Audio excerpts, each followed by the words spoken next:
Broadcasting live from the Business Radio X studios in Atlanta, it's time for Customer Experience Radio. Brought to you by Heineken Company, real estate advisors specialized in corporate relocation. Now here's your host, Jill Heineck. Welcome to Customer Experience Radio. I'm your host, Jill Heineck. I'm a business owner, real estate advisor, and customer experience enthusiast. I'm excited to share the success stories of top business leaders who are prioritizing the customer experience as a legit business strategy. Today, I'm super excited to have Nick Masino, CEO and President of Gwinnett Chamber of Commerce, joining us in the studio this morning. Welcome. Thank you so much. I'm excited to be here. We are too. So we want to talk about the wonderful explosion happening in Gwinnett County and talk to us a little bit about how you got to this position. You're a little bit about your background in economic development and then what led you to this position. Sure. I am very excited that in July of last year, I accepted and began the role of President and CEO of the Gwinnett Chamber, the largest suburban chamber in the United States. And we're very proud of Gwinnett and the Gwinnett Chamber. I previously was in the chamber. I've been in the chamber for 14 years. I was leading the economic development efforts in an effort called Partnership Gwinnett, which is a collaborative effort between Gwinnett County government, our 16 municipalities, our school system, our private sector industry, and the chamber. And it was the chamber's initiative and idea in 2006 to work on this collaborative effort. And I was really very happy to begin that process. I knew the chamber because previously I had been on the chamber board representing the municipalities of Gwinnett County. I was an 8-year mayor of the city of Suwanee from 2000 to 2007 and knew the chamber presidents very well, the current ones at the time, the previous ones. And I had business acumen because I was in the recruiting and headhunting industry for 12 years. And I led divisions in Metro Atlanta. My last 2.5 years, I was leading a national division of a publicly traded company, and they needed someone that both had the political experience, the know-how, the local background, but then also had business knowledge and could speak to a CEO. And so I was blessed that I had those experiences when they had a need. And it was absolutely, when I came to work at the chamber in 2007 to lead economic development, it was absolutely just so great for me. I loved the organization. I love the community, and I've really enjoyed it. And then to have the opportunity after 13 years in economic development to lead the chamber, I feel very lucky. We have an incredible board, incredible staff, and I'm really having a great time. I'm so glad to hear that. So, what intrigues me a lot about the Gwinnett Chamber is A, the explosive growth, but B, I want to know a little bit more about how Partnership Gwinnett, where's that puzzle fit in to the overarching economic development strategy? Sure. By the way, I love the explosive growth of the Gwinnett Chamber too. So we're aligned there.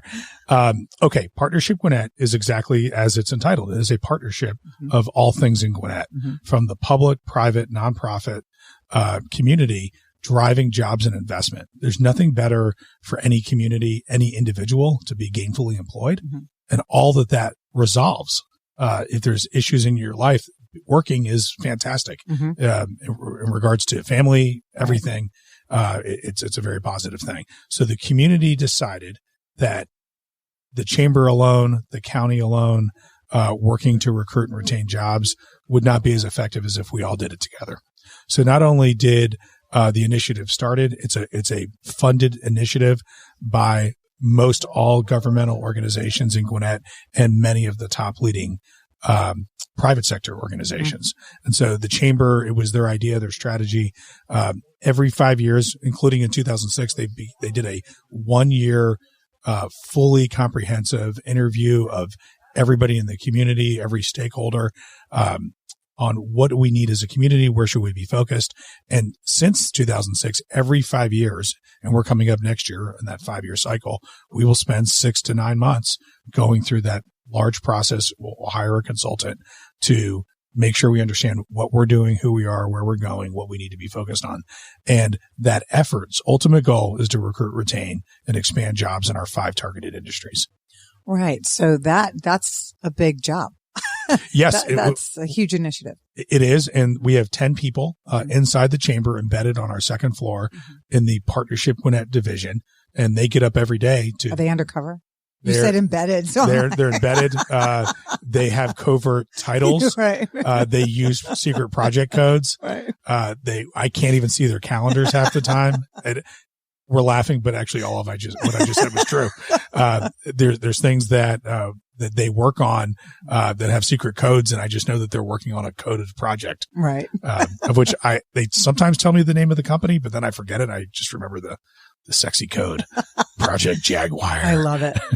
So for Partnership Gwinnett, do you have to be a member company in order to benefit from what's happening with that program? So the Gwinnett Chamber is obviously a membership organization. Right. Traditionally, what you think of a chamber, we're just much more exciting than what you might be thinking.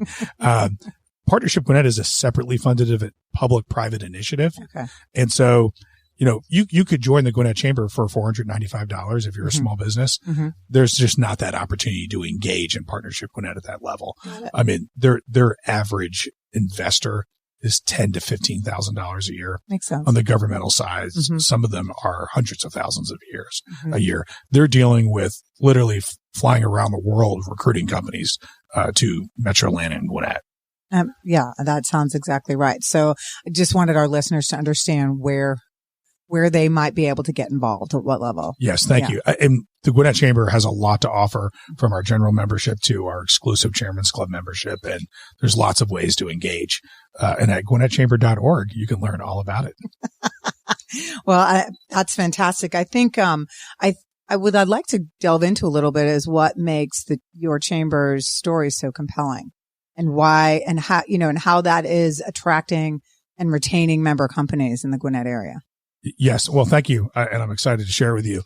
What I hear from members the most, is the ability to connect, with both the members and the staff, of what sets us apart. And I love all of my partner chambers in this region, from our great friends at the Greater North Fulton Chamber, the Cobb Chamber, the Metro Atlanta Chamber. We all get along very well. We communicate on a literally regular basis, sometimes weekly, with my good friends at the Metro Atlanta Chamber. But I think what sets us apart is a little bit about what sets Gwinnett apart. We are this incredibly gigantic community, almost 1 million people. We'll surpass Fulton County in the next 5 years. We will be 1 million people in the next 2 years. And we will be the largest, community in Georgia. And what I think sets us apart from Fulton County, is Gwinnett does feel, and if you live and work in Gwinnett, you feel it. We are one community. We are the most diverse community in the Southeast United States. There's a 78.6% chance of 2 Gwinnetians meet. They'll be from a different ethnic background. You've never heard Gwinnetian before, right? No, the fact that we're talking about matchmaking. Oh, right. 2 random Gwinnetians, right? Right. And so we are incredibly diverse. 25% of our population was born outside the United States. I mean, we are a soup of the world. We are the United Nations of the Southeast, and people have embraced it, and it's really exciting. And really, the reality is maybe 90% of Gwinnetians are not from Gwinnett. Right. They're from around the United States. I moved from Ohio after graduating from college, and many, half of our staff, if not more than half, are not from Gwinnett. And so it's really interesting to be new somewhere and to be welcomed, and then feeling that welcomeness, and then paying it forward. So there's just something really unique. And we feel that at the chamber, and we do that. The chamber has well over 250 events on a daily and weekly basis, that are repetitive programs, networking events that happen on Thursday mornings and Friday mornings. But then we have huge, large scale events like, our record setting State of the County happened last week with over 900 people. It's the largest state of the county, in the region. It happens on an annual basis. Our annual dinner just took place a few weeks ago. Again, almost 1,000 people. And, there's a little bit for everybody. And maybe you don't want to dress up and go to the annual gala, which I call the Gwinnett prom for adults. But maybe you want to go to a networking event and meet with 50 people that are like-minded. And, we just have we have something for whatever you're looking for. We are very business focused. We're super focused on lead generation for our members. We want to put people together that can benefit each other. And we like to have fun. We have a business after hours 9 times a year. And I mean, we'll have 250 people. It's a very casual networking environment, and 250 people is a lot of people, and it's after hours, as the name would describe, and it's fun. And so we definitely like to have a good time. We take our job seriously. We don't take ourselves super seriously. Right. There's a lot of laughing that's going on both in the office, and at all of our events. We really try to entertain. So you're at about 2,000 member companies right now? Yes. Yeah. We're probably over 2,000 specific. I think we're probably at 2,000 general members and about 200 of our Chairman's Club members, which is our exclusive highest end membership. Right. So the makeup of your member companies, give us an idea, like from small business to big business. Not a surprise. 80% plus of our members are the federal government would say they're small business. Federal government says companies under 250 employees is small. That sounds pretty big to me. Right. But we are made up, as is the rest of the United States, is made up of small businesses. We do have 2 Fortune 500 headquarters in Gwinnett County. Both of them are members. They're not super active. They're there when they need us. They're dealing with things on a federal and global level. And where we do work with them and help them where they need it, and vice versa. They help us. But I'd say our general member, is the owner or leader of a company that has 50 employees. And that is a very common person at the table, that represent most of my board members probably have 50 to 100 employees. Nice. And the thing that's really fun is because 25% of our population born outside the United States from all over the world, there's global discussions that happen every day. Right. And our makeup of both our staff, our members literally look like the world too. It's really fun. And if you're interested in traveling the world but you can't afford it, come spend some time in Gwinnett. Between restaurants and culture, we have it all. It sounds like it. So what I'm hearing is that there is a member retention experience strategy in place. You may not call it that, but with the events to cater to your different, members, it makes sense and it keeps them engaged. Yes. What a wonderful thing to ask. I appreciate you asking. When I started on July 1st, I had my number one goal was employee engagement and retention. Because if the staff isn't totally focused on what the goals are, and so I did a lot of listening. I had, at the time we had 34 employees, minimum 1 hour with each employee in my office, 34 meetings over about 40 days. Some of them we did a part 2 and some of them we did a part 3 because they had a lot to share. Right. And I just generally and jokingly say the Gen Zs and the millennials are super positive and their outlook on life is so amazing. And I was so inspired. And myself as a Gen X and the boomers in our office, we're all just totally over it. And we're super negative and we're not negative, but we've experienced positive energy, bringing positive energy. Yeah. So it's really nice to have a mix of all 4 of those generations. If we had one or the other, we probably wouldn't be as effective as we are. But in doing so, really got into lots of great discussions about our culture. And I think culture is literally the number one thing any CEO needs to be working on. And if they think it's not at a top 1, 2, or 3, I would argue that they're probably in the wrong role, because culture is what is king in any organization, public, private, nonprofit, it doesn't matter. So I feel like we have done very well focusing on culture. We literally have a committee. They actually have their first meeting next week, which is the employee engagement committee. And you would not be surprised that every Gen Z and millennial wanted to be on the committee. And so we mixed it up between generational gaps. And so once I felt like we were on the right road and we have a great leadership team in place, we then started focusing on what you brought up, which is member engagement and member retention, member retention for any chamber in the United States is super important. Right. Because right off the bat, you're going to have in Gwinnett, because we have 25,000 businesses, we literally could have 250 new businesses start in a year. We probably have over 1,000 starting in a new year. They know we've all been trained. You go join the chamber. Well, as effective as any chamber is, not every business was a good idea in the first place. Right. They may not make it. Right. And so you're just going to have natural turnover in that 10 to 20% of any chamber anywhere in the United States because the companies just may not be there. But it's that 80% that we really are focused on in regards to if you can get someone to renew the second year, you may have them for life. And our Chairman's Club, which is our high value, it's $5,500 a year. It's a high value membership. We are spending a lot of time and effort asking our members at all levels what they think, what they're looking for. We have just recently, 2 weeks ago, hired a Concierge Manager focused specifically on our board members and our Chairman's Club. Smart. Thank you. I have not had a unique, interesting idea any time in my life. I just simply ask. I doubt that. No, I just stand by that comment. I ask smart people. I never stop asking my members, other great organizations like some of the ones I've mentioned. Two of the ones that we're going to emulate as much as we'll be allowed to, YPO, Young Presidents Organization, and EEO, Entrepreneur Organization. I have many friends that are members or have past members, and they talk about the exclusivity of those programs and those organizations. And we want to partner where we can with both of them, and then emulate them where we can with our Chairman's Club. And then with our general members, we really are focused on what is in their best interest, what is their value. And there's no better way to find out than just asking. Correct. So we're asking a lot of questions, listening, and then putting our plans together.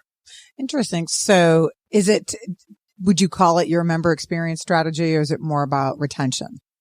No, they're hand in hand. They are hand in hand. Yeah. But it's interesting to hear what different companies call it and how they position it inside the organization to then impress upon the team and the culture around delivering that experience, right? So I'm just always curious as to what you call it. Yes. In the chamber world, member retention is very common. And without a great engagement strategy, your number will not be high. And so I'm a huge KPI fan. I have a BA in communication, so I'm not analytical per se, but how do you measure anything without KPIs? And so you asked me a question, which you said was, do you have about 2,000 members? And I was a little not super clear. I didn't say yes, because I'm unclear about some things. I'm unclear about exactly how many members we have. You think that would be an easy answer. And so we're drilling down on that. And so if I don't know how many members I had last year and I had this year, how do I have an exact number on what my member retention was? So we're looking at all of those things. And we're literally my chair, Tammy Shoebate, this year, she said, Nick, I appreciate what you're doing. You're literally going through every single thing and you're asking why. And we shouldn't do things just because we always have. And so one of those is, how do we calculate these things? What's our internal systems? And so we're looking at everything. But I do believe we have to measure it, and we have to set goals once we actually have a measurement. So in terms of member retention, I mean, what kind of feedback are you getting from your current members as to what would keep them either renewing every year, or what would make their membership more valuable to them? What are you hearing? Sure. Well, right off the bat, one of the most interesting things is our communication team was very clear about this, and they had been hearing it for some time. But we were probably over communicating. And our chamber was, I think, famous. It was kind of a joke of a punchline in Gwinnett about getting a lot of emails from the Gwinnett Chamber. So they put a strategy in place based on data, based on research, and communicating to people. And so we're communicating more appropriately. You can sign up for a weekly email, a daily, or a monthly. It's your choice. I like it. And we literally had a lot of fun. We did a little video. It was kind of my first hello to the membership. And we had I was speaking from my desk, and I had my monitor behind me, my laptop and my monitor. Then I had my iPhone and I had my iPad, and it all had a giant spam can, a can of spam on the thing. I love it. And it said, I've heard that we're over communicating. Some people might call it spam. And so I don't really ever refer to. Did you come up with that? No, I'm not. Again, I'm not creative. We have great people on our communications and marketing team, and they did it, and it was awesome.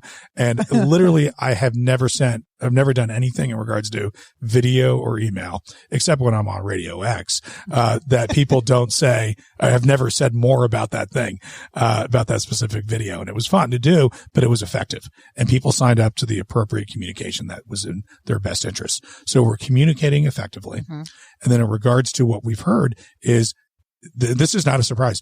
People want to do things that are interesting, entertaining, but effective. They love experiential learning. They want to be involved. They don't want to sit in a lecture hall and be listened and spoken to or talked at. And so we're really trying to focus on everything that is interaction. And we used to do, I would argue, a very, very boring 45-minute, this is chamber orientation. And sometimes it would be an hour and a half. No one wants to be spoken to like that. And so now it's 5 minutes. Welcome. We're excited you're here. You're now going to move between 5 tables over the next 45 minutes, and you're going to interact. There'll be 2 minutes of an introduction, and then we're going to talk about what you want to talk about. And that started for me also in my first leadership meeting. We have a new leadership team in place. We had some people that retired, and I was able to promote from within. We had a lot of A players, top talent. I have not brought in, we've not brought one person in at a leadership role from outside. And that was intentional because we had strong leaders. So we promoted the team, and we start off every staff meeting. I don't lead the staff meeting. We start with, what are the most important things to affect you in the next 2 weeks and our organization? And that's the agenda. And we vote. If there's too many things on the agenda, you can only recommend 3 things. And so we're leading as a group, and it's not a dictatorship, but we're also constantly communicating. We do a 50-second huddle every morning on the leadership team in my office, and we stand so we don't stay very long, and we're just listening and focused. And so we have a very strong internal feedback loop between the staff and the leadership team, where we're communicating through the leaders, and then we're hearing back what's going on. And so I think the communication is important for us to be able to respond to our members. Well, everything you just said, that's where the magic is, right? So your leadership, you have a cohesive team who's then the other parts of your organization sees that, feels that, that's where your culture is. And so they're going to help really deliver at a fantastic level, an experience that your members are going to love and continue to come back for more, right? Right. So, and can I say one thing? Yeah, absolutely. Again, I'm not trying to self-deprecate by any means, but I'm happy to always. Everything I've just said, many of the listeners have heard these principles. I didn't create any of them. Patrick Lencioni, these are really bright people, have been preaching these things for decades. Years. You can write books. I mean, you name them. Andy Stanley. Oh, of course. I mean, what a fantastic, that's a great podcast, his leadership lessons. And I'm not inventing anything. I'm just implementing things that I've heard from great leaders. Which is a huge step in the right direction, because we do hear a lot of leadership that talks a lot about these things, but doesn't actually take action or empower the team to take the action, or have the team feel part of the action, or have the team feel part of the decision making with the actions that are happening. So from an engagement perspective, I think you're going at it from all levels. Well, thank you. That's what's very exciting about it to me. Yeah, I don't have a crystal ball, and so I'm just, listening and in implementing things. And I will tell you, in regards to staff meetings, they're so good, but at a point in my career, they were really bad and stale. And I brought in a Patrick Lencioni consultant, and I said, none of us feel like our meetings are effective. This was about 4 years ago when I was leading the economic development office. And he said, it's really interesting. We did a lot of we did these assessments, and the team loved the team and the team culture. I mean, we were off the charts, but we didn't like to meet. So who loves working together, but they don't like to meet? It's because our meetings were stale and boring, and I was talking too much. And so they came in, they blew it up, and now we still love the culture is awesome. And we actually have an effective meeting process. So when you meet, where is the meeting? The meeting happens. Well, the senior leadership team meets every Monday at 9:00 for 60 minutes at the most. Sometimes we wrap up early. Around the air hockey table? No, the Gen Zs have not taken over completely. No, it's a boring wooden table, and then we have in another room a granite boring table, but it's a conference room, and we do sit, and you talk and we communicate. It's crazy, and those meetings aren't lasting hours on end. No, only 1 hour. And sometimes we'll vote. We're like, hey, we need 2 more minutes for this, or 5 more minutes for this. And the other thing though that was super effective that I'm got a problem with is I don't put my phone down. So we leave our phones out of the office. Nice. Or we keep them in our pockets, and we might pull them out just to use the calendar to choose a date. Right. But it's rude anyway. And I'm labeling myself as many times I'm using my phone when I shouldn't be. So that's again, this is all just communicating, and there's nothing off topic. So, I've been called out And I've encouraged people to call me out if I'm on my phone when I shouldn't be. Understood. That's the culture we're in. Yes. Right. That's what and we have to lead by example. Right. Exactly. So talk to me a little bit about, a couple of initiatives that you're real excited about happening for, you're having the pipeline for 2020. Sure. What's the team working on? Sure. The one that it's so fresh right now because on Monday, a young man named Paul O.H., he just started. He's my manager of public policy and community affairs. Mm-hmm. We haven't had a staff person focused on public policy in 7 years. Paul worked up until last Friday with Congressman Rob Woodall, the 7th District. Paul went to Pope High School in Cobb and went to Georgia Tech. He's been with, he did a small stint as an intern with the Georgia Chamber. And he started with us. He literally does public policy, community affairs, and he's my administrative support. So I don't need full-time support, but because of my political background and engagement, Paul and I are going to work closely together. And right off the bat yesterday, he introduced himself to all of our General Assembly members in Gwinnett, shared our public policy agenda that's put together internally. Our marketing team does a great job. They're very creative. And he shared it with all of them. I know we've had a public policy agenda. I'm unsure if someone ever shared it with anybody, but we are sharing it with both our federal delegation, our local delegation, and then next week he's going to share it with every mayor and every city council member and introduce himself.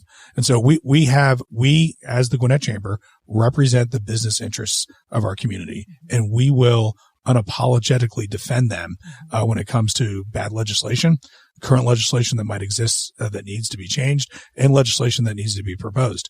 One of those items, if I could share, is Gwinnett.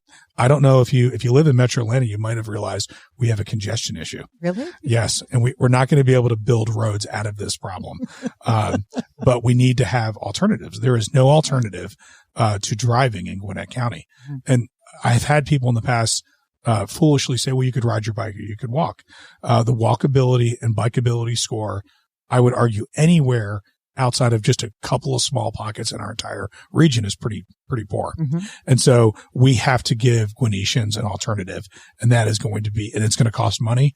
And we will have a bond referendum, hopefully, in November. We'll be able to vote to increase our ability to tax ourselves. And so Paul's going to be driving that issue for us internally at the chamber. And we have to, I've not spoken to a CEO that, by the way, that doesn't want that. And I'll share that we're in a building that, West Rock is headquartered, and they are no longer in Gwinnett because one of the reasons was because they didn't have access, to transit. And West Rock's a global company. And they need access to Hartsfield-Jackson Airport. And when you have a one option, which is a car, that doesn't give you any options. So now from a recent win perspective, do you have anything in 2019 or in recent months or weeks that you can share with us? Sure. And you're referring to economic development projects? Sure. Okay. Well, whatever you want to talk about. Sure. Thank you. So last year, actually, interestingly enough, now that I'm out of the way in the economic development arena and it's now led by Andrew Carnes, they actually had a record year. Our goal is about 2,000 new jobs in our targeted industries. These are high paying, high value target industries. They had, I think, 3,200 new jobs, which was led by, and I'm sure you've read about a giant Amazon fulfillment center just in Gwinnett County on the border with DeKalb in the shadows of Stone Mountain. And this is a multi-$100 million development, 3 stories, robotics, hundreds of employees, millions of investment. It is one of the most modern logistical centers that Georgia will have ever seen. And so that was, thank you so much. And that was a great project between Gwinnett County, the state of Georgia, and Amazon. I mean, it was a real partnership between everyone involved. That's a big boon for the area. Yeah, we're very excited. Very excited. And so we already have 15 additional announcements to announce this year. But out of respect for these private companies, they have to dictate when they're going to make the announcement. Right. They could be expanding, but they could sometimes be consolidating, and they need to notify people in other parts of the world. We're really blessed in Metro Atlanta because this is where people want to be. Right. When they're, even during the horrible recession of 2008 to 2012, many of our companies actually expanded in Gwinnett and in Metro Atlanta because of consolidations. Right. So if you have an office in Boise and, I don't want to pick on other places, but you think of a random place and you're like, we need to consolidate. Atlanta's pretty awesome. Not only do we have a growing population, and in the worst depths of the recession, Atlanta's population still rose. I mean, Gwinnett County in our worst year during the recession, we still had 6,000 new employees. There are multiple states that lost population.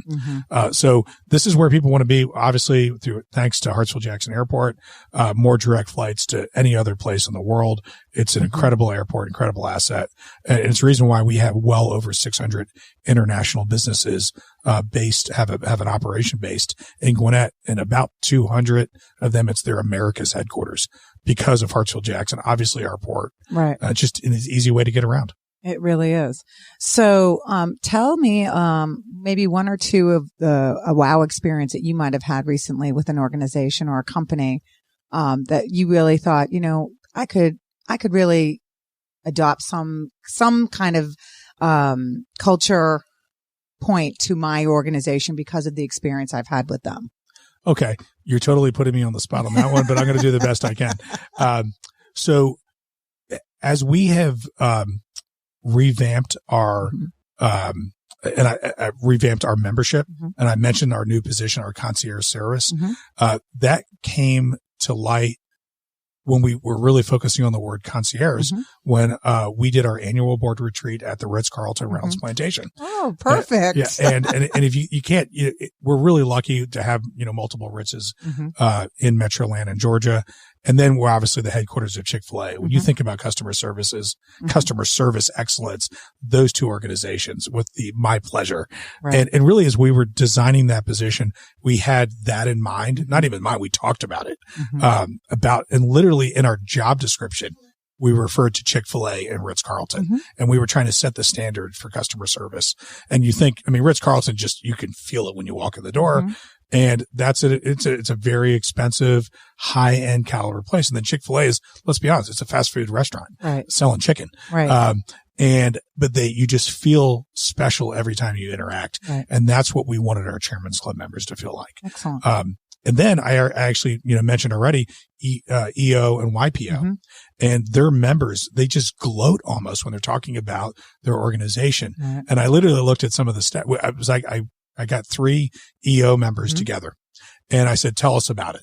And we were just listening, and they were gloating about how great it was. And I thought, okay, could you imagine someone describing us that way? That is our goal. We want people to just brag. You're in this. We're in this and you're not. And so I've joked with the staff, if we can get our service levels, we won't even have to sell anything anymore. We'll just become order takers. That's the idea. That's the idea. That's the aspirational goal, right? Right. But that's where we want to be. I hopefully that was helpful in answering your question. Yeah. So it's, you enjoy a Ritz-Carlton experience, right? Every time you're there. Yes, every time. We had, let's go right after we had Horst Schultz, we had Horst Schultz here, last year. He's fun. And he was fantastic, so cool. Talking about, how he empowers his team in order to deliver that top guest experience so that you do have lifelong guests. That's the whole point. And so, I think it's a fantastic, kind of, example.